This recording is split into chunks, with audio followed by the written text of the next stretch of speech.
All right, so the era of remasters remains, and we are now getting more remasters. This time it's going to be focusing on the PlayStation smash hit series Uncharted, but not all the Uncharted games. This is going to be known as the Legacy of Thieves Collection.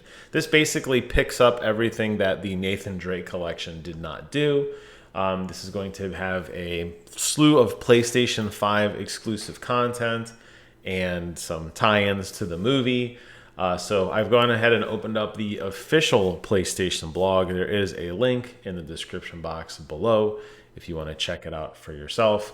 We're excited to share our latest trailer with the Uncharted Legacy of Thieves collection. I was going to show the trailer, by the way. It's just random snippets of gameplay. I don't think it adds a lot of value. It's remastered for the PlayStation 5, and we're coming to PC for the first time ever, which is really, really good. There's been a lot of talk about console exclusivity, and you look at kind of what Xbox does, particularly with their cross-play initiative, being able to play the same game on the old consoles, the newer consoles, and even now on PC. It's good to see that PlayStation is slowly starting to step up to the PC market as well. This upcoming release includes the single-player experiences for Uncharted 4: A Thief's End, as well as Uncharted: The Lost Legacy. And these two games are going to be bundled, known as the Legacy of Thieves Collection, and it'll be available at the end of January 2022 for everybody on PlayStation 5 and at some point in the future on PC, sometime in 2022. We don't know the specifics quite yet. So what are you going to get? Let's say you buy this. What are you going to get? Well, there's some graphical updates to the core game. And here's some of the modes you can select from. You have a fidelity mode, which is for those of you who have a 4K display and want super sharp resolutions. This will just be insane 4K with all the particle and lighting effects turned to max, targeting 30 FPS. There's a performance mode, which is basically a lot of what we've seen on the PS4 patch performance mode, which will get you at 60 frames a second. And then the Performance Plus mode, which is for those of you who own a 120 hertz television. I do not yet. I really want one. Every time I see these games come out with 120 hertz modes, I am so curious as to how great they are.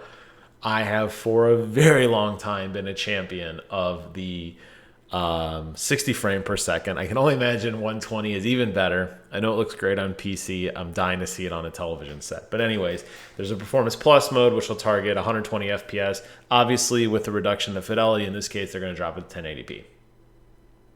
Oh, by the way, I'd like to point out, we still do not yet have variable refresh rate on PlayStation 5. I've seen rumors that it's going to be coming out at the end of the month. Don't know if that's quite confirmed yet. However, keep that in mind if you are really gunning for this. Without PlayStation supporting the VRR, there's a really good chance you're going to see some screen tearing because I highly doubt this game actually hits 120 frames per second. It's probably all over the place. So you're going to want that VRR to smooth out that image. Here's some screenshots of the game. I got to say, I played through both of these. I'm a big Uncharted fan. I really liked them. And I really liked what Lost Legacy did as well. It was a very small area of open world, kind of you tackle these objectives in the area in the way that you want. It was a ton of fun. I hope that the series continues down that path, but we'll see. But there's more to it than just graphics, obviously. If they were just selling it in graphics alone, I'm not sure how many people would bite. So they're going to try to incentivize you with some new features from the PlayStation 5. So let's go ahead and take a look at those. Thanks to the power of the PS5 console, the load time is near instant, so you can jump into the action faster than either Nate or Chloe can draw their weapons. It now includes spatial 3D audio, which that's a big deal. PlayStation's Tempest 3D audio engine has been hit and miss. I've done many videos on this. If you want more information, check out my audio guides playlist. I talk all about what Tempest 3D audio is, what headsets support it, what headsets don't, which games are good with it, which games aren't. My rough conclusion is that if it's a PlayStation created game, it works phenomenally. So I have a feeling Naughty Dog, obviously part of that PlayStation umbrella, probably nailed down this spatial 3D audio. So turning this on with your Pulse 3D headset or any other supported headset is probably going to give you guys some amazing audio.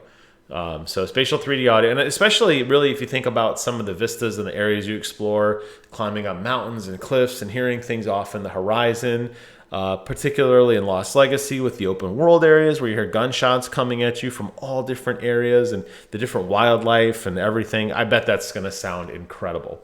So enjoy spatial 3D audio and know where the shots are coming from.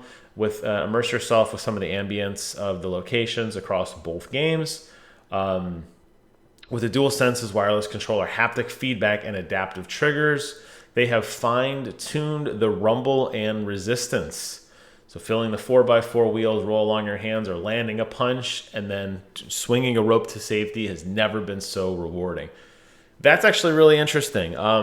They don't really talk a lot about what the adaptive triggers would do. Haptic obviously makes a ton of sense. The haptic feedback in the DualSense controller is just next level amazing. Go play Astro's Playroom. Go play Returnal. You'll see what I mean. Actually, you'll feel what I mean.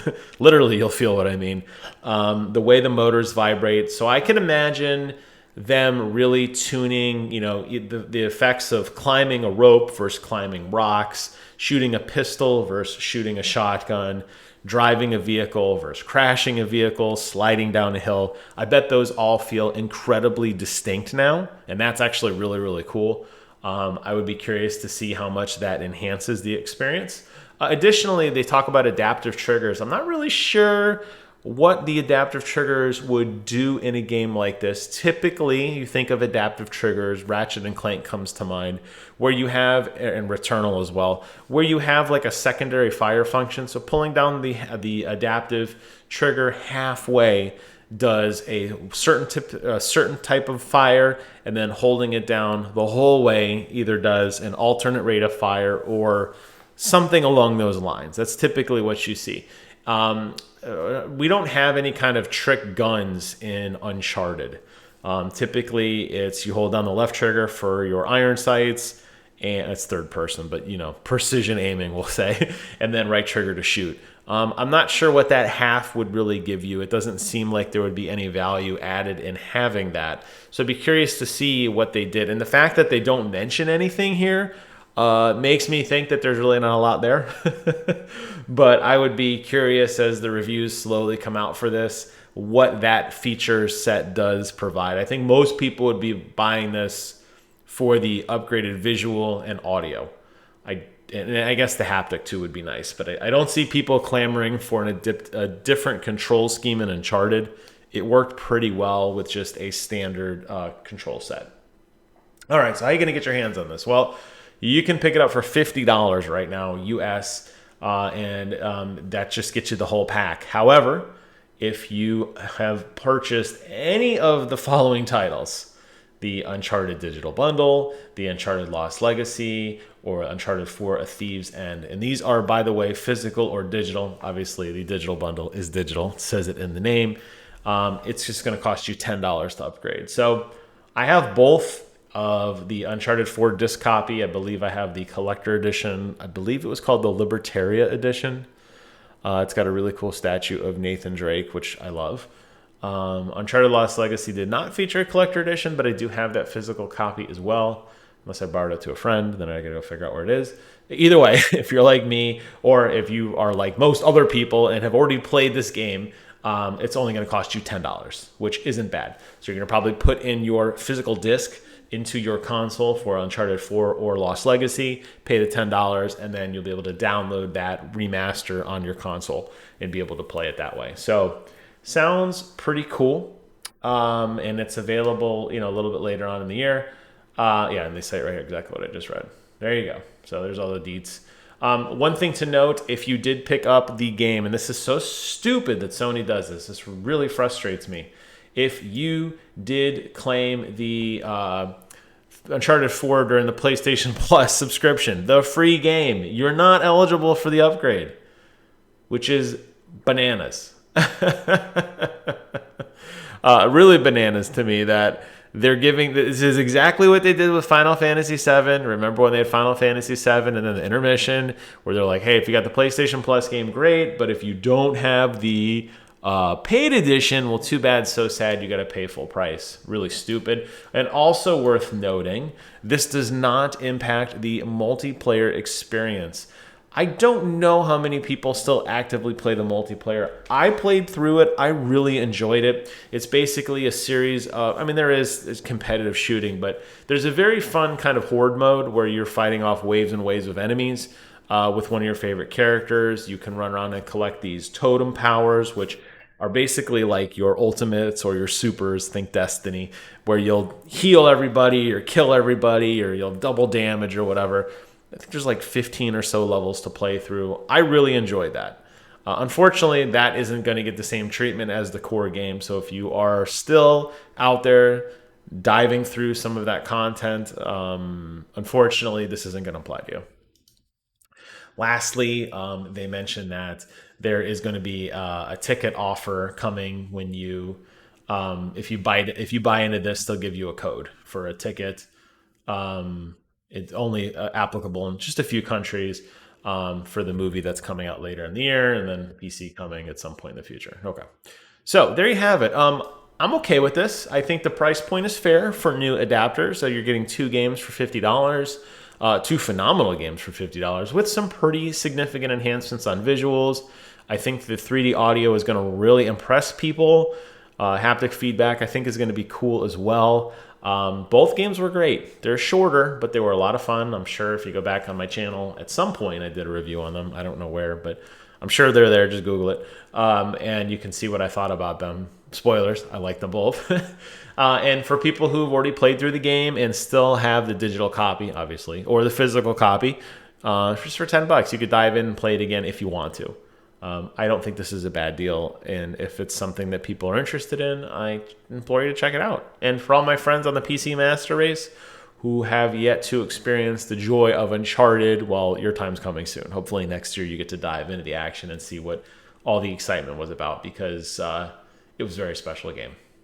With that, I'm closing out this video. Hope you guys found the news informative and interesting. Thank you all so much for watching. Take care of yourselves, and until next time, I will see you guys on the other side.